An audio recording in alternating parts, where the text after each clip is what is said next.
Ayesha Malik thought she was flying to Dubai to meet the love of her life, Cem Demir, but the man who promised her forever was never real. What waited for her at the airport wasn't romance, but the beginning of a nightmare that would shatter her heart, drain her savings, and expose a global web of lies built on false love. Ayesha Malik's life was quiet, predictable, and carefully built around small dreams. She worked as a marketing assistant in Lahore, living in a modest apartment she shared with her younger sister. Her days were filled with deadlines and digital campaigns, and her nights with romantic dramas on Netflix. She wasn't the type to chase attention online, but one evening, while scrolling through Instagram, a new message appeared in her inbox. It was from a man named Cem Demir, a Turkish architect whose profile overflowed with travel photos, luxury cars, and sunsets over the Bosphorus. He looked successful, mature, and kind. His first message was simple, almost shy, and that was what drew her in. Over the next few weeks, their conversations became the brightest part of her day. Cem spoke about art, architecture, and destiny, telling her that he believed everything in life happened for a reason. Ayesha found herself waiting for his messages every morning before work, her heart racing each time his name appeared on her screen. He began calling her my heart and my future, making her feel seen in ways she had never experienced before. He told her he admired her honesty and her simplicity, that she was not like the other women he had met online. Ayesha's world began to revolve around him. She started learning Turkish words, daydreaming about Istanbul's skyline, and imagining herself walking beside him through its streets. When he told her he wanted to meet her in person, she believed him without question. To her, Cem was not just a man on a screen. He was the promise of a new beginning. What she didn't know was that behind his perfect words and polished smile, Cem had already chosen her as his next target. Over the next 6 months, Cem's presence became constant in Ayesha's life.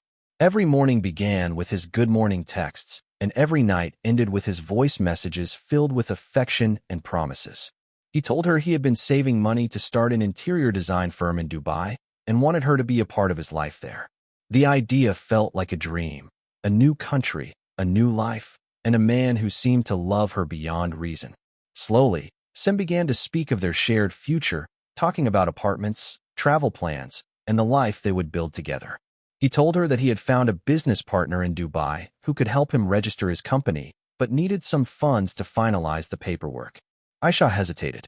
She didn't come from wealth, and the amount he mentioned was everything she had saved over years of hard work. But Cem's tone changed subtly. He began to sound hurt, questioning her trust. He told her that love without faith was meaningless and that he had already invested his heart and reputation into their dream. Feeling guilty and desperate to prove her loyalty, Ayesha sold her gold bangles, emptied her savings, and sent the money to the Dubai account he provided. Cem thanked her endlessly, promising that soon they would be together forever. He sent her photos of an apartment, bright rooms, a balcony overlooking the city, and a note that said, "Our home." Each image made her heart swell with joy. When he sent her flight details for her trip to Dubai, she packed her bags with trembling excitement. She thought she was flying toward love and happiness, but the truth was, she was walking straight into a carefully built illusion designed to destroy her. Ayesha's heart fluttered with excitement as the plane touched down in Dubai. The city shimmered beneath the sunlight, its skyline a dazzling promise of everything she had dreamed about. She had barely slept during the flight, replaying in her mind the moment she would finally see Cem, the man who had filled her days with affection and hope. As she entered the arrival lounge, she checked her reflection, adjusted her scarf, and waited with nervous anticipation. Every time the sliding doors opened, she expected to see his face, to feel his embrace. Hours passed, and the crowd around her began to thin, but Cem never appeared. She tried calling him, but her calls went straight to voicemail. Her messages on WhatsApp showed only one gray tick. Confusion turned into panic as she scrolled through her chats, searching for any clue of what had gone wrong. Maybe his flight was delayed, she thought. Maybe there was a problem at immigration. She waited another hour, then another. The excitement that had carried her across countries slowly dissolved into dread. Finally, she opened her email to check if he had sent any update. Her breath caught when she saw a single unread message from him with the subject line, "I'm sorry." Her hands trembled as she opened it. The message was short and cruel. He told her she was never supposed to come, that he was sorry but it was over. There was no explanation, no trace of the love he had once declared. The realization hit her like a storm. Cem was gone, and so was her money. Sitting alone in a foreign airport, surrounded by strangers, Ayesha felt the weight of betrayal settle deep in her chest. The man she had trusted completely had vanished without a trace. Ayesha sat in the corner of the airport cafe, her eyes red from crying and her phone clutched tightly in her hand. The world around her moved on. Families reuniting, tourists laughing, flights being announced. But she felt frozen in time. Every message, every word from Cem replayed in her mind like a cruel movie. Hours passed before she finally stood up, not knowing where to go or what to do next. As she walked toward the exit, a woman in her early 40s approached her. She wore a simple abaya and carried a small purse. Her face was kind but serious. She introduced herself as Farah and said softly that she recognized Ayesha from Instagram. Confused, Ayesha hesitated, but Farah quickly showed her something on her phone, screenshots of Cem's profile and the same messages he had once sent to Ayesha. Farah explained that she had been scammed by the same man months ago. The words hit Ayesha like a second heartbreak. Farah told her Cem wasn't an architect or a businessman. His real name wasn't even Cem. He was part of a network of online scammers who targeted women from South Asia and the Middle East. They used fake photos, fake business ideas, and emotional manipulation to steal money.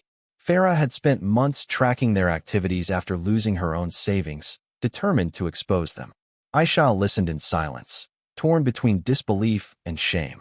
She had imagined herself special to Cem, but now realized she was one of many. Farah offered to help her report the case and warned her never to contact him again. For the first time since arriving in Dubai, Ayesha felt a spark of purpose ignite inside her. She had been fooled, but she wasn't going to remain a victim. In the days that followed, Ayesha and Farah became unlikely partners bound by betrayal. Farah had already collected dozens of screenshots, voice notes, and fake profiles connected to the scam network. Together, they built a plan to expose Cem and the men working with him. Using a new identity, Ayesha created a fake Instagram account under the name Layla, posing as a single woman interested in travel and business. Her profile looked real, smiling photos, inspirational quotes, and hints of loneliness carefully designed to attract attention. It didn't take long before Cem's accomplice found her. He used the same approach, polite comments, casual conversations, and soon, emotional confessions. Everything about his words felt familiar to Ayesha, like echoes of her own past messages. She documented every chat, every bank request, every word of manipulation. Farah helped her trace digital fingerprints, matching usernames, emails, and IP addresses to the group's online activities. They soon discovered a pattern of victims spread across different countries, all deceived in the same way. The two women worked late into the night, their laptops glowing in the dark hotel room, driven by anger and determination. Farah connected them with a private investigator who had experience with online financial crimes. He warned them that the network was dangerous and well-organized, often changing identities and relocating before they could be tracked. But Ayesha refused to stop. She wanted proof strong enough to bring them down. With each message sent from her fake account, she drew Cem's group closer, letting them believe they had found another target. She no longer felt fear, only purpose. For the first time since her heartbreak, she was in control. What had started as a love story was now turning into a hunt for justice, and Ayesha was leading it. Weeks of investigation finally led to a major breakthrough. The private investigator contacted Ayesha and Farah with urgent news. Interpol and Dubai police had traced the scam's money trail to a small apartment in Istanbul. Acting on the evidence gathered from their sting operation, authorities raided the location and found 6 men inside. The apartment was filled with computers, fake passports, SIM cards, and notebooks full of details about their victims. But Cem wasn't there. His real identity was soon uncovered. His name was Emre Kaya, a Turkish national with multiple fraud charges and a history of online scams. The handsome face that had stolen Ayesha's heart belonged to an innocent Turkish model whose photos had been used for years by the syndicate. When Ayesha saw the files from the raid, her stomach turned. Dozens of women's names, photos, and chat records were listed, each a story of love turned into loss. Her own images were among them, saved under a folder labeled Dubai Project. It felt unreal to see her private pain cataloged like evidence in a crime she never imagined being part of. The realization that she wasn't the only one brought both comfort and devastation. She had been one of many, carefully chosen, emotionally stripped, and financially drained. Still, the investigation revealed something shocking. Among the confiscated passports, one bore Emre's face with a new name, proof he had already left Turkey. Records showed he had entered Dubai again under a false business visa just 2 weeks earlier. Ayesha's blood ran cold. The man who had ruined her life was back in the same city, walking the same streets, free and confident. It was no longer about lost money or broken trust. Now, it was about ending what he had started. Ayesha knew that running from her past would never bring peace. She had lost everything once, her money, her confidence, and her belief in love. But now she had something far stronger, the truth. When Farah told her that Emre had returned to Dubai under a new identity, Ayesha refused to let fear control her again. Together, they contacted the authorities, sharing every file, screenshot, and chat history they had collected. The police advised caution and requested her help to lure him out. It was dangerous, but Ayesha agreed without hesitation. She wanted to see his downfall with her own eyes. Using her fake profile, Layla, she posted a new photo from a cafe near the airport, the same place where she had once waited for Cem with hope in her heart. Within 48 hours, Emre sent a message, completely unaware that he was speaking to the same woman he had deceived. His tone was charming, confident, and manipulative, exactly as before. He proposed meeting her in person, saying he was ready to build a future together. Ayesha's hands trembled as she typed her reply, setting the date and time while the police quietly prepared the sting. When Emre walked into the cafe, carrying his phone and a small bag, Ayesha sat nearby, hidden behind sunglasses. She watched as plainclothes officers approached him and placed him under arrest. He didn't even look surprised, only defeated. Months later, after his conviction, Ayesha returned home to Lahore. The pain of betrayal never fully faded, but she rebuilt her life piece by piece, using her story to warn others. The man she had once loved had ruined her world, but in destroying her innocence, he had unknowingly awakened her strength. She would never be fooled again.